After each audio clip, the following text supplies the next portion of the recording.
numbers game in full swing. One purpose and one objective, that is to remove Pidoni. Student dies of gunshot wounds. And Rugby Union supports deaf players. This is National EMTV News with Meriba Tulo. A very good evening. Thank you for joining us. This is Monday's news. The big stories in politics a little later on. But first, there has been a new development following the incident that took place yesterday at the Boroko police station. A young man was allegedly shot in the midst of police trying to disperse the crowd. Allegedly shot, the 17-year-old was pronounced dead at the Port Moresby General Hospital after he was brought in for a bullet wound at the back of his head. By the name of Junior Martin, the boy was said to have been in the crowd that congregated outside the Boroko police station yesterday around the same time when police were firing warning gunshots to disperse the general public from the area.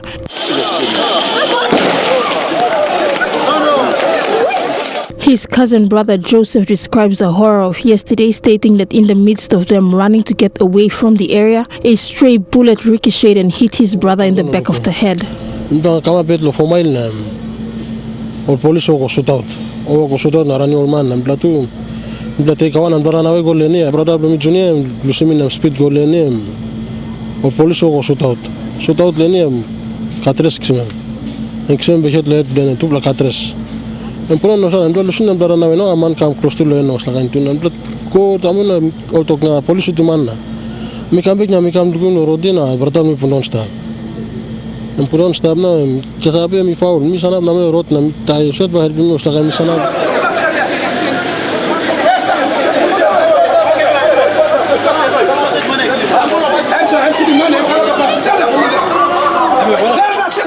After being pronounced dead at the layout, a report was laid at the Boroko police station and he was later taken to his home at Kipo settlement at East Boroko.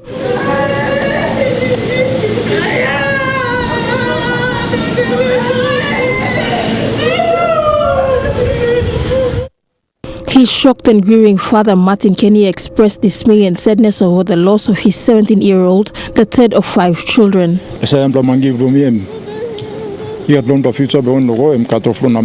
Now I'm attending class, I'm cut off. So now I'm dying. Also, so me like him, something back. I'm so kissing me in hard to. The Kopi settlement community, after learning of the boy's passing, at first sought for retaliation, but was later talked out of it by their chairman to give the family time to come to terms with their son's passing. Maybe let's not take him law into our own hands. People in the community are demanding to do the protest, but me only more let me blast up. So if the homicide or investigation unit can respect us, now come move forward one time investigation. According to the family, CID officers were supposed to meet with the family today at Kipo settlement, but never made it.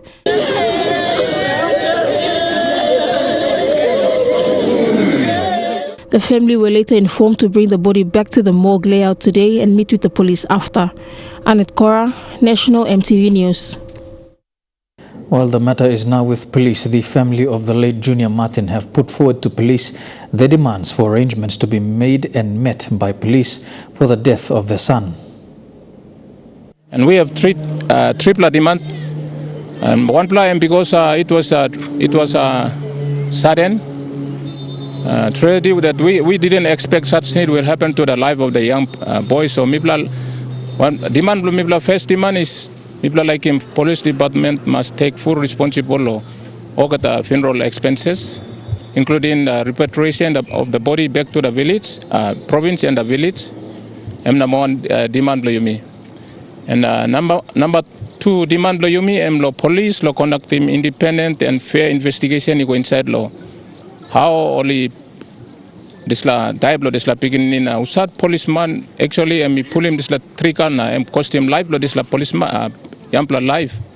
We want a full investigation done by the police department so that we will be rest assured that actions have been taken, the person responsible is brought to justice and we will all be satisfied. That's the second and foremost demand mipla like him, which is lawful and it has to take place immediately. Okay, number 3, mipla like him this is beginning grade 10 student, and he's got a future life to go, and his dream has been shortcut.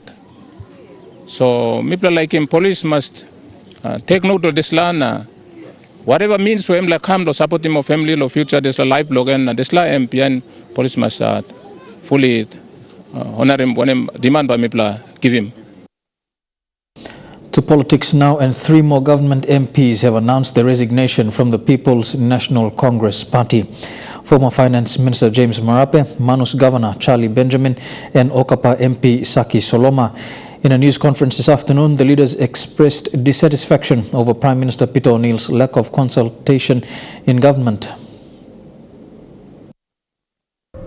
2 weeks ago, the Finance Minister announced his resignation as State Minister and Leader of Government Business. This afternoon, he was joined by Manus Governor Charlie Benjamin and Okapa MP Saki Soloma, who all announced their exit from PNC. Marape spoke of the lack of consultation within government ranks in most critical decisions by the cabinet. I may have voiced my opposition to certain matters that were discussed in cabinet, but whatever I voice remains privy to the confines of cabinet. I was part of this cabinet. By decorum, I accept that I am part of cabinets that has made decisions in the past, and I've been part of those decisions that has been made. But I stepped out so that future cabinet, the manner in which cabinet is run, I felt, is not consultative, is not, and many key critical issues, and most of you will know I stepped out at the back of Papua and LNG discussions. The MPs thank the Prime Minister on a personal level, but say the decision is for the good of the people and country. And again, hinting at the inner workings of the coalition, both the Manus Governor and Okapa MP expressed that the country must not be run like a private business. They say the resignation is for a good cause, despite being part of the government in the past 5 years. I'm also one of those that would be resigning from the party. I have nothing against the Prime Minister. He has been good to me on a personal level. I have nothing against him. It has to do with policy. It has to do with putting the country and my people first. Call and make this decision to denounce alignment with PNC and to work out. For now, the Taripori MP said their decision is to distance them from PNC and described a vote of no confidence as the endgame result. The call for national leadership transcends beyond tribal boundaries. National leadership is about uniting the country and not dividing the country. National unity is all about sharing the wealth of the country to all corners of this country and not 1 or 2 areas that has been for the last 7 years. National unity is all about respecting different layers of leadership. Ministers, the governors, and members of parliament. So far, 7 members who ran under PNC banner have announced their resignation. Jacob Harvard Jr. National EMTV News. While announcing his resignation from the PNC, Taripori MP James Marape warned members of parliament not to be lured by checks or ministerial portfolios. According to Mr. Marape, the frequency of government checks being printed has increased in the past 7 days. The former finance minister urged other MPs not to be lured by promises of funding or projects. Job support, don't be called by the influence of inducements, don't be called by the intimidation and coercion of force. Leaders, stand your ground, make calls by conviction through to your duties as leaders of this country. The numbers game has begun as both sides of Parliament consolidate support for a looming vote of no confidence. This morning, the opposition announced that West Sepik Governor Tony Wowo had broken ranks with government and joined them. According to opposition leader Patrick Pruij, they expect more members to defect from government in the coming days. The ministerial resignations in the last 3 weeks have turned the attention of many Papua New Guineans back to national politics. The actions by former Finance Minister James Marape, former Attorney General Davis Stephen, and most recently the resignation of a handful of Highlands governors from the National Executive Council and from the ruling People's National Congress. All these decisions on the eve of the next Parliament sitting, which begins next week. Today, the opposition formally announced their numbers, 26 this morning, as they prepare for the May Parliament sitting. According to opposition leader Patrick Pruitt, they are expecting more, with the opposition urging those in government to make a move to elect a new Prime Minister. But we want to assure our country that opposition is determined. We're hoping to recruit some more members of the government side to join our team so that a vote of no confidence is successful. The job we face of reconstructing the nation is complex, and we have to make many, many choices and many trade-offs. But those conversations, discussions, cannot begin until we get rid of him. Whilst calling for members from government to join the opposition, Shadow Attorney General Karenga Kua also outlined some reasons why the Prime Minister had lost the respect of the people as well as parliamentarians, more especially governors in resource project areas. Ausman lo Peter O'Neill em Staten Islands na hela na enga. Em Brookfinis. No got Hausman, you no got more power. How about you continue to you got power and you continue to representing? Ausla and Blue na representing Papua New Guinea. Peter O'Neill em Islaman no got Hausman them right now. As it is a numbers game from here on until Parliament meets next Tuesday for the May sitting, Vanimo Green MP Belden Nama revealed he was spearheading talks with several groupings within government ranks. And we have been in close consultation. We are very confident with the numbers that we have. We believe that within the next couple of days, both parties should amalgamate together to form a greater coalition with one purpose and one objective. That is to remove Peter O'Neill. What transpires over the next 8 days will be interesting, with the numbers game well and truly on. A game that will determine whether Papua New Guinea's elected leaders choose a new Prime Minister on the floor of Parliament in the coming weeks. However, the question remains as to who the alternate Prime Minister will be, a question that was put to the opposition leader this morning. The approach opposition is taking is basically to put the job of a Prime Minister on the table. Once the number is determined and the doors are closed, then that will be decided by the caucus itself. We feel that it is necessary for us to determine that after Peter O'Neill is removed. We want to make sure the number is built up. Once we have the number, then that is a process that we follow. Here with National EMTV News this Monday, we'll have more of the day's stories when we come back. Stay tuned.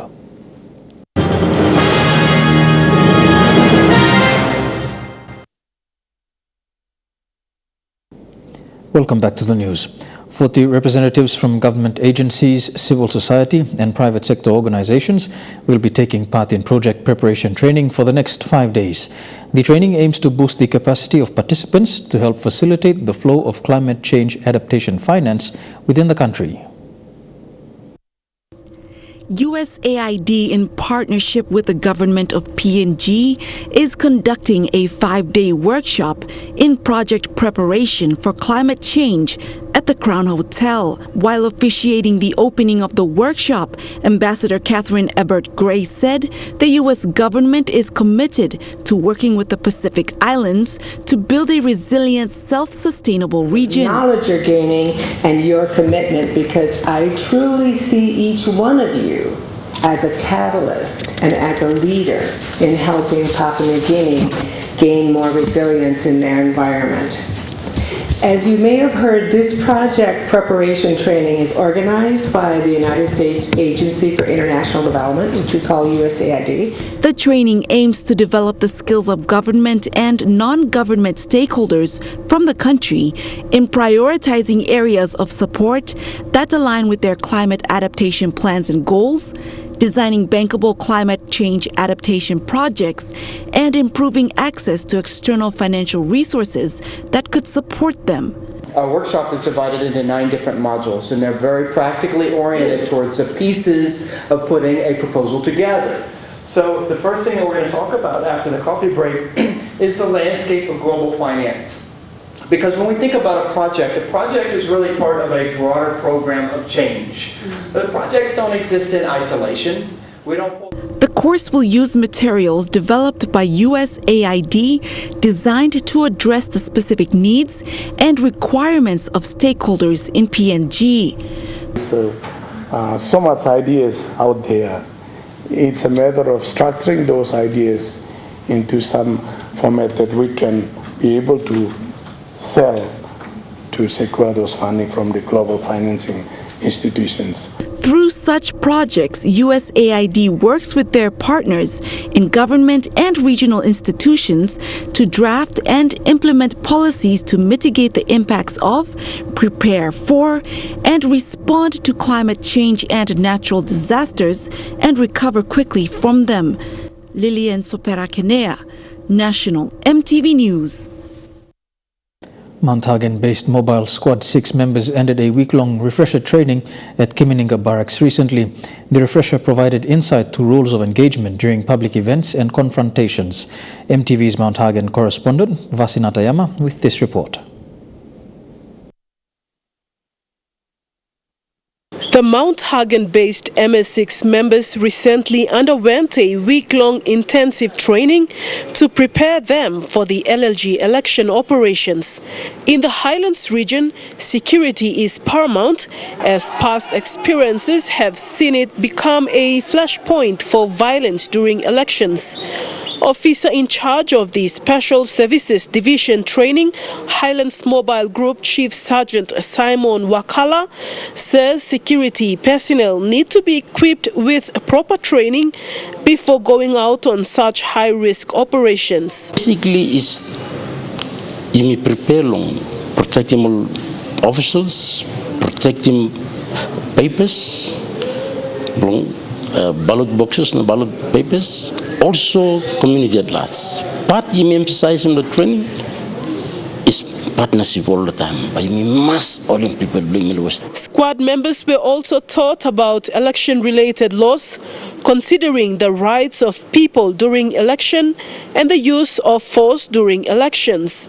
The training was not funded by the RPNGC, but was an initiative of the squad commanders.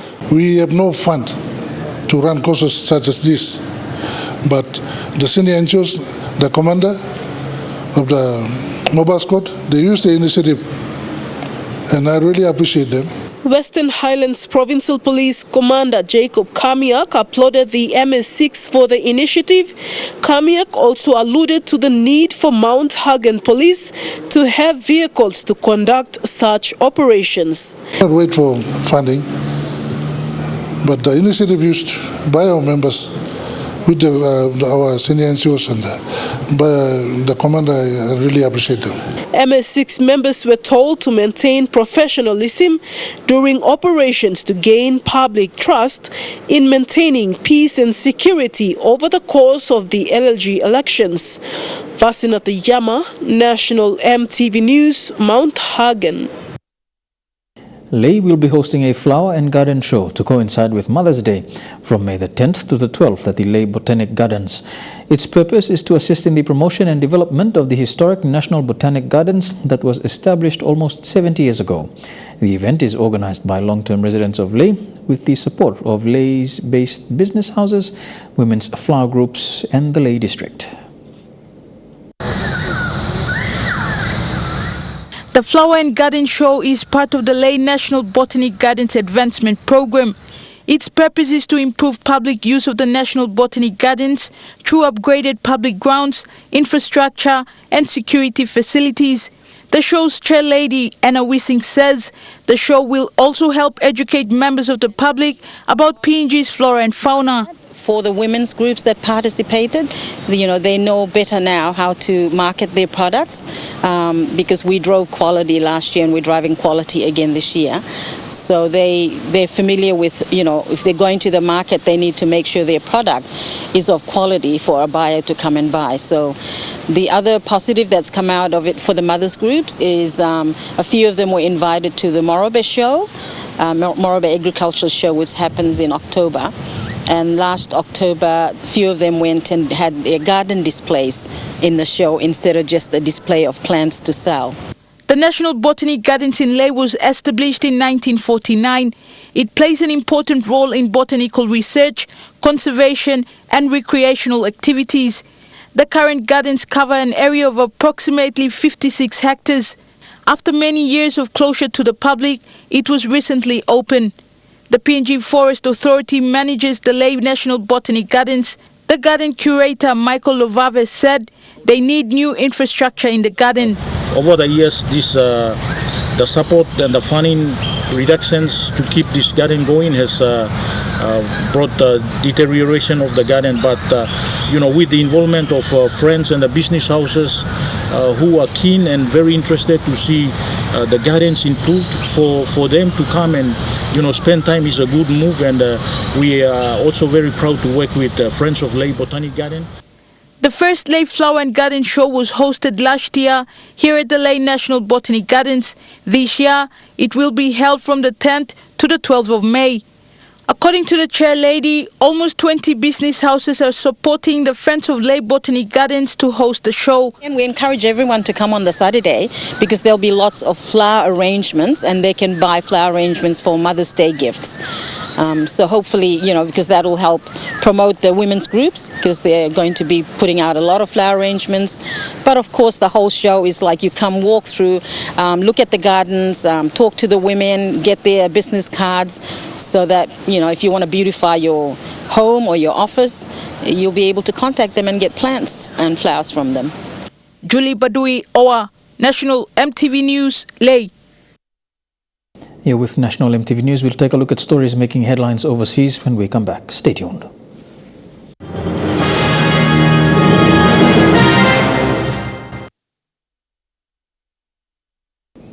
Welcome back to the news. Turning overseas now, tales of heroism are emerging in the aftermath of a deadly shooting attack on a Californian synagogue. A 19-year-old accused of targeting Jews reportedly referenced the Christchurch terrorist attack.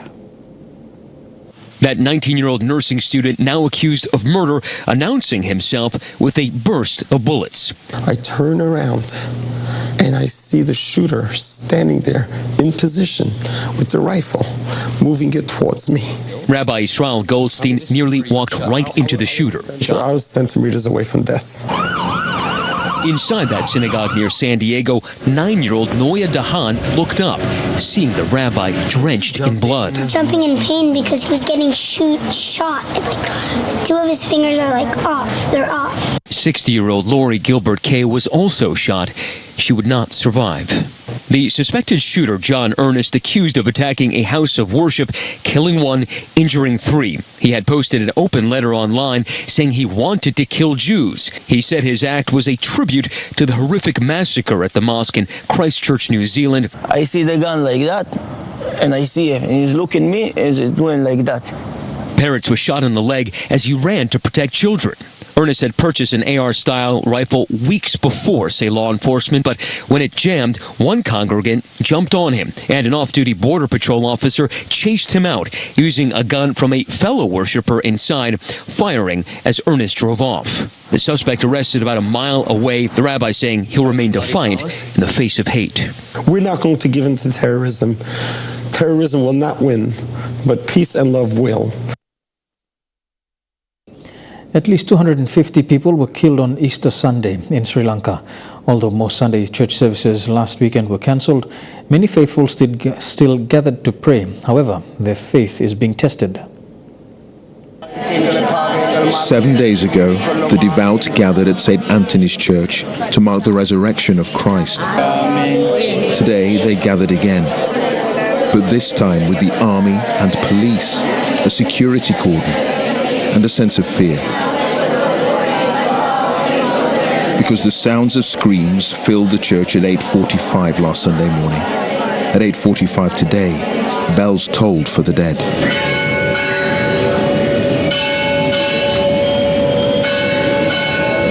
The bombers may have killed and maimed, but they haven't diminished the devotion of worshippers to venerate their God, even out here on the streets. Here they espouse a kind humanity, the very notion dismissed by the bombers. But some have had a crisis of faith. Lighting a candle for his own family is Kanagalingam Regan. He just left the church with 2 of his sons when the suicide bomber struck. His wife, another son, and a baby daughter were still inside. I believed in God, he told me. But some in my family have no life. I pray to God he will heal them. In all, 19 children ended up at this hospital after the bombings. Many others died. Diduni is 5 years old. Her brother and grandmother are dead at the hands of one of the suicide bombers. Her throat, badly scarred by the blast, will recover. But how scarred is her mind? She still hasn't been told. Her relatives are dead. This country will move on, like others darkened by fanatics. And the fervent hope is that the trauma of 1 week ago will unite Sri Lanka rather than divide it. Will solar panels save you money in the long run? Well, calculating that is at the centre of a dispute between a government agency helping New Zealanders future-proof their homes and the solar power industry. It's pitched as the energy of the future. Clean, green, and most importantly... And I'll show you how much you'll save with each of them. It won't just save the planet, it'll save you money. Or will it? You're tied into it a long time, and that's your biggest asset. You've either ruined your biggest asset or you've enhanced it. Christchurch homeowner Julie Folkers thought solar would be a good investment, but she hasn't seen the savings she expected, because working out whether solar makes financial sense is near impossible after a spat between the government and the solar power industry. They felt bullied by a little organisation. The dispute centres around this online calculator. For 2 years, the independent peer-reviewed calculator was available online for free. It was great, that calculator that used to be there, because it gave you a pretty good idea of what your return on investment is. It's no longer there after some intense lobbying from the solar industry aimed directly at a government agency. There are some complex issues that need to be worked through, obviously, to make it accurate. Was that calculator inaccurate? It wasn't inaccurate. The calculator was funded from a $6 million pot of taxpayer money allocated to research on renewable energy. Canterbury University, which built the calculator, told One News it's not possible to say how much of that $6 million was spent on building the tool, but it says it's reliable, accurate and peer-reviewed. In October last year, the Sustainable Energy Association made its feelings clear. It wanted the website taken down. Do you think they've got it wrong? Absolutely. If it was right, it would still be running. The Energy Minister wouldn't comment to One News, citing it as an operational matter. The Energy Efficiency Agency did agree to take the calculator down. The amount of energy you use yourself is so crucial to the sums. We have to make a kind of technical adjustment. But the lobby group, well, it has its own solar tool online, although they won't call it a calculator. No, we don't. Okay, you have an assessment tool. Would that be? No, we don't. Okay, what's the tool? What would you call the tool that's It's called an optimizer. That optimizer tells you you'll save with solar every time. Whether that's really accurate could be made clear once the university's calculator is back online, expected to be in the next few months.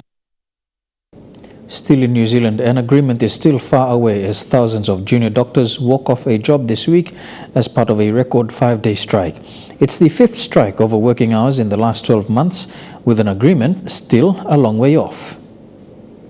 Doctors' rights are under attack! Stand up, fight back! The start of a week-long strike. Stand up, fight back! It's got to this point where we need them to listen, and if they won't listen to the 2-day strikes, even 4 of them, then the next step is a 5-day strike, and that's where we are right now. It's not where we wanted to be, it's where we are, and it's where we're going to stay. Dunedin junior doctors assembled outside Health Minister David Clark's office this afternoon, bearing the cold to have their say. I want to stand up for the working conditions of doctors going forward. I think we work incredibly hard, and we're a vulnerable workforce, and we're at risk here of losing our working conditions. Despite the protest taking place outside the Health Minister's office, David Clark is instead in Wellington. He turned down a chance to speak to us on camera, instead issuing a statement. It's disappointing that strike action is going ahead when facilitation, which the Resident Doctors Association itself requested, is confirmed and scheduled for early May. I'd rather that everyone was at the negotiating table. That's been set down for early May. Unfortunately, the strike is taking place beforehand. Dr. Nigel Miller at Dunedin Hospital predicts about half the hospital's resident medical officers chose to strike, but says precautions are in place, like reducing planned surgeries. Disruptions like this are good for neither party in the discussions, and I really hope we can get to a resolution. Right now, the rules state doctors can work a maximum 72 hours each week, or up to 10 days in a row before having a day off. But it's not permanent, with much of the discussion to stop DHB chief executives overriding rostering arrangements. This comes down to the DHBs wanting ultimate control and unilateral control at that over how we work, where we work and when we work. Just in terms of the hours, and that's where we work as well. That could break up families across New Zealand. Facilitation is set down for next week, with the Resident Doctors Association not ruling out further strikes. The advice to the public is to see your GP first and to not delay medical attention. You're with Monday's news. Trukai Sports is up next. We'll be back with the details. Don't go away.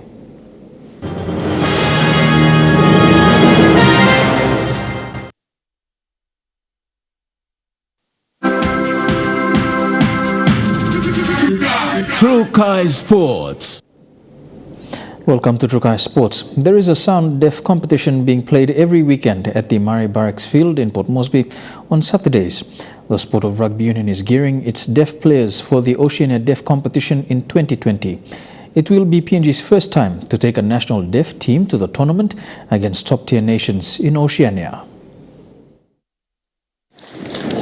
Since the Rookie Sevens, the Rugby Union community has had a glimpse of the deaf community take the field for Sevens Rugby Union.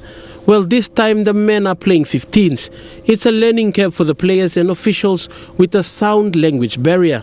But for these men who have been slowly crafting their skills in the sport, they are set for their first international fixture next year in the Oceania 15s Deaf Competition in 2020. We've been approached by the organizers of the Oceania Deaf competitions, so we are targeting Fiji for 2020.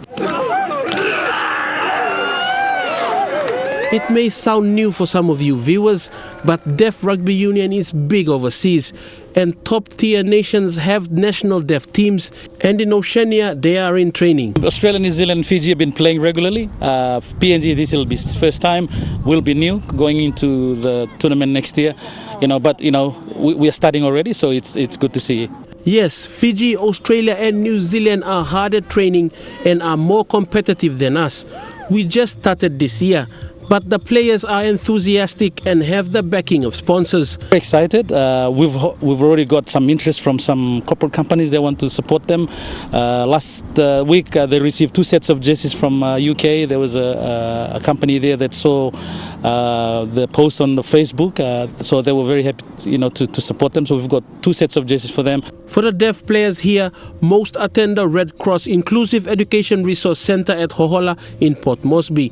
They have mastered the numbers and are playing in the National Capital District Rugby Union competition in 2 teams. But Lay and Rabaul want in on the action. Yeah, we've got calls from Rabaul and Lay. Apparently they've seen what's happening here in Moresby. So with PNG Rugby support, hopefully we get there to do the training and run some courses, and also we will include them.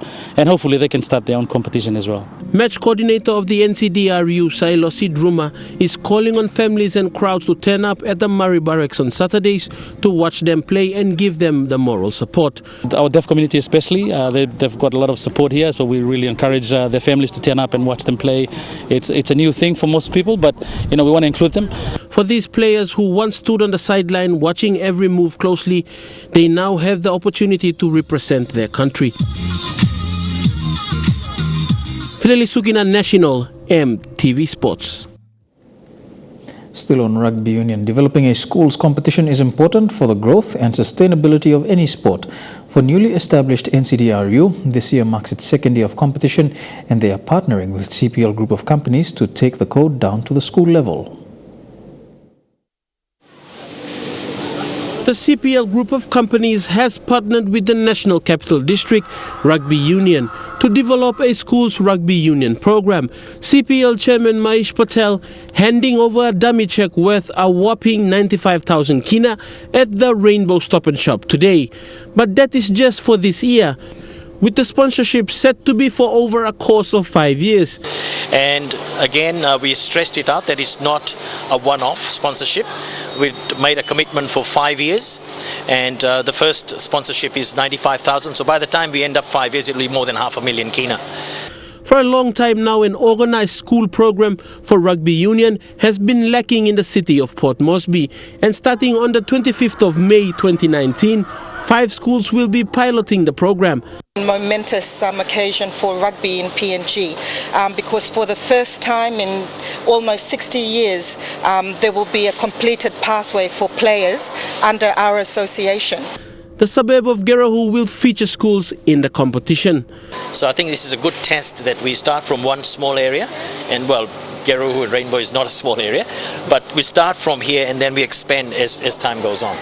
NCDRU President Shabelle Druma is excited with the prospect of juniors as young as 6 years of age having the opportunity to play in the competition to develop their skills in rugby union. Players coming in at the ages of 6, we're refining and sharpening their skills, their basic skills. So by the time they're 18, they're well prepared to compete in the national team. I think this is probably something that has been lacking in terms of the quality of the pools that we're offering to our national teams at the moment, because a lot of people are picking up the sport when they're well in truly adults. Fidelis Sukina, National EMTV Sports. This year's SP Sports Award selection process was tough, with a good quality of nominations from the public. The finalists in the 11 different categories were thoroughly screened according to their achievements in 2018. This year's SP Sports Awards has seen a good quality of nominations from the general public. 10 lucky winners from the public were recognized for their efforts in nominating a team, player, official or sporting program which they thought was outstanding in 2018. Receiving a gift pack from the SP Sports Awards as a way to say thank you for nominating. But yeah, 137 nominations, so we're pleased with the number, but the quality of the nominations was just as important, and I think that's what made the selection panel's task difficult this year in trying to whittle down those nominations to just 3 finalists for each category. There are many international sporting events that will be taking place this year, including the Pacific Games in Samoa. Judging from Team PNG's performance in the last games, the SP Sports Awards Committee is expecting to receive a massive number of nominations next year. Rugby Sevens women coming back from the Hong Kong qualifiers. We've got our touch teams going to their World Cup very shortly. All the international sporting tournaments, but all the great competitions that run every weekend throughout PNG, and all the people that are involved in sports in Papua New Guinea, they all deserve to be recognized, and the SP Sports Awards is a great way to do that. I'm going to be your 27th guest speaker of the SP Sports Awards. This year's guest speaker is Kerry Potthurst, an Australian legend in beach volleyball. She will be speaking to the finalists and invited guests during the presentation night. During her short stay in Port Moresby, she will be running sessions with PNG's beach volleyball teams and will be paying a visit to the SP PNG Hunters. Dual Olympic medalist. She won a bronze in the 1996 Atlanta Olympic Games and then a gold in the 2000 Sydney Olympic Games. She's gone on to do some great work in the motivational speaking arena, and she'll be coming up to PNG that weekend to be sharing her secrets to success. The SP Sports Awards presentation night will be held on the 25th of May at the Crown Plaza Hotel in Port Moresby. Elijah Levet, National EMTV Sports. The Rugby League in round 4 of the intercity competition saw a double-header in Port Moresby as the Central Dabaris took on the Gorkha Lahanis and NCD Port Moresby Vipers playing Lace Necks Tigers at the NFS. Central Dabaris defeated Gorkha Lahanis 18 points to 14, while outsiders Lace Necks smashed the Vipers 24 points to 4 on home soil. In the outside centres, Hello Wigman, Rabal Guriz and Wagi Tumbe were successful against their opponents. And the current ladder standing stands at Rabal Gurias in first place, Lace Necks Tigers in second, Wagi Tumbe in third, and Central Dabari sitting at fourth. This weekend we'll see the round 5 of matches in the intercity rugby league competition. Don't go anywhere. Trukai Sports will continue with more after these messages.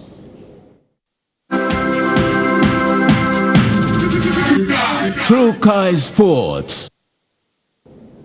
Welcome back to Trukai Sports. To football abroad and Wellington Phoenix fans, with the team now in full preparation for the first playoff match in 4 seasons, but they go into it fresh off a 5-0 drubbing to regular season champions Perth Glory. You wouldn't think the Phoenix had just suffered their heaviest defeat of the season. We got what we needed out of the game, as far as I'm concerned. The result, irrelevant. Although in the context of the competition, the result was far from irrelevant. The 5-goal defeat enough to push the Phoenix down to 6th on the ladder, setting up an elimination final against Melbourne Victory as opposed to Adelaide. We've got a lot of confidence going into playing finals football, particularly Victory. We've led all 3 times against them. Pair that with the fact they haven't beaten Adelaide since 2015, and suddenly a trip to Melbourne doesn't sound so bad. But even with Rudan resting some of his key players, with Golden Boot Roy Krishna, Philip Curto and captain Andrew Durante not involved, you do wonder what a 5-0 drubbing does for confidence. It would have been ridiculous of me to start my best 11 tonight. Ridiculous. You guys, I know, will talk it up, the score up. For me and for us, it's irrelevant. The more you want to do that, the better it is for us. While some youngsters got invaluable minutes on the field, Rudan may not be closer to finding a right wing back for the playoffs, a position vacated by the injured Louis Fenton, with Perth exposing that space on numerous occasions. Only one side has ever gone into an Australian National League finals on the back of a 5-goal defeat, South Melbourne in 1998, which just happened to go and win the grand final the very same year. And that ends Trukai Sports. We'll have the weather details for the next 24 hours when we return. Trukai Sports.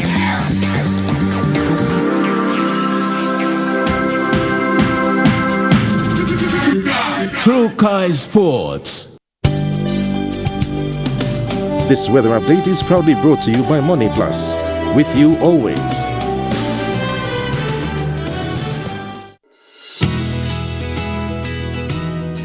I'll look at the weather forecast for the next 24 hours in the southern region, mostly fine in Port Moresby. To Momase, cloudy periods expected in Lae with a top of 31 degrees. To the New Guinea Islands region, Buka can expect partly cloudy weather with showers developing. And in the Highlands region, Mount Hagen can expect morning fog clearing to rain and drizzle, and then fine weather later on in the day.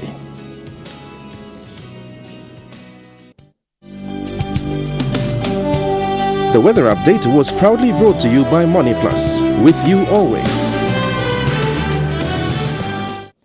Before we go, the 15th UMFM Music Awards were held in Port Moresby over the weekend. Among the big winners on the night, Psyche, who won Male Artist of the Year, and Taita Maraga, the Female Artist of the Year awardee. Michelle Stephen with the details.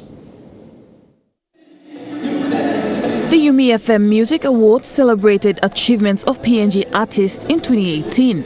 This year, the 15th UMFM Music Awards Female Artist Award made a return, with Mariani Masani, Taita Maraga and Melkos the finalists. Taita Maraga won the award but was unable to attend due to health reasons. Artist of the Year. A former vocal fusion artist nominated for Artist of the Year, Song of the Year, Male Artist of the Year was Archie Tazi, who won Best New Artist Award. Thank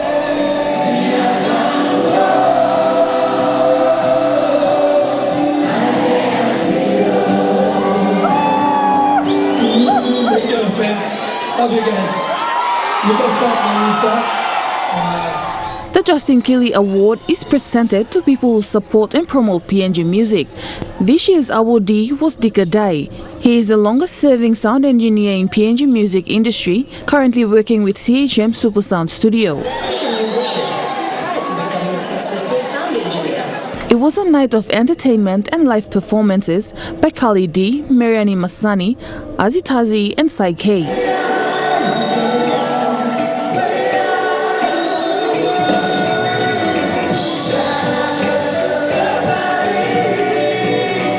Psyche, the Male Artist of the Year, also performed his hit songs on the night. Psyche won International Artist of the Year, Male Artist of the Year and Artist of the Year. McDonald Taylor won Song of the Year. Best Duo or Group of the Year award was won by Stakaja, while the People's Choice Song of the Year went to Daniel Bilip and Avisat. Easy P, Laku Mike, Toxic Man and B-Red were nominated for Producer of the Year category. However, B-Red took the award home, being nominated 2018 Yumi FM Music Awards Producer of the Year. Michelle Stephen, National EMTV News. And that has been the news, sport and weather for today, Monday the 29th of April 2019. On behalf of the EMTV News team, have a pleasant evening. Good night.